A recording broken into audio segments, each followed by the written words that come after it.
Vandag gesels ons oor die Beaufort Wes Landbou Skou. Die datum wat hierdie skou aangebied word is 2 tot 5 April en ek gesels met Maret de Villiers.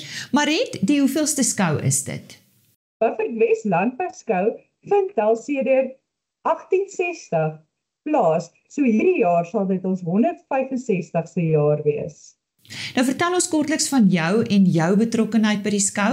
Ek is gebore en getoe in Beaufort Wes, so ek kom al baie jare saam met die skou en my oupa en my pa, hulle het groot geword met die skou. Hulle het gedien op die komitee en was president. So vir my was dit maar net 'n tweede natuur. Ek het nie eintlik 'n keuse gehad nie.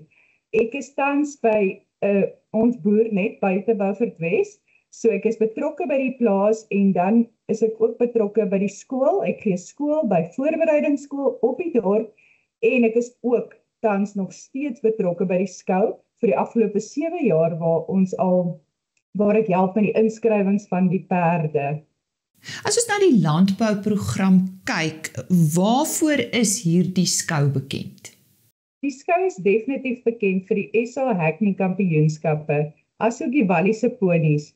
Ons het ook die SA Persie Kampioenskappe, die Merino Streekskampioenskappe, slaglam kompetisies, asook opkomende boeredag en 'n ramveiling, asook 'n jeugskou.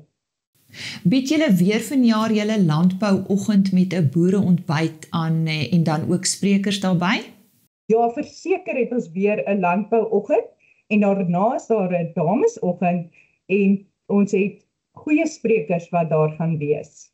Wat is nog van belang, Maret? Daar is baie vermaak vir oud en jong, van potjiekos kompetisie, koekversiering. Daar's ook 'n slangman wat jou gaan kom wys hoe om met slange te werk en dan ook natuurlik die skoudans wat baie bekende sangers het, wat hierdie jaar is ons gelukkig om vir Jay te hê en dan ook vir Werner van der Hoeven. So ons is baie opgewonde om hulle hier te sien. En waar kry ons meer inligting?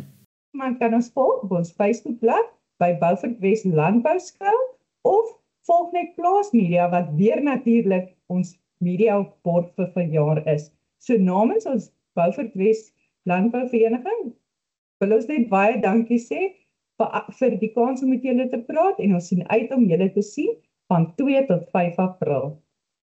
En so gesels Maret de Villiers. Sy het gepraat oor die Beaufort Wes Landbou Skou wat vanjaar vanaf 2 tot 5 April aangebied word.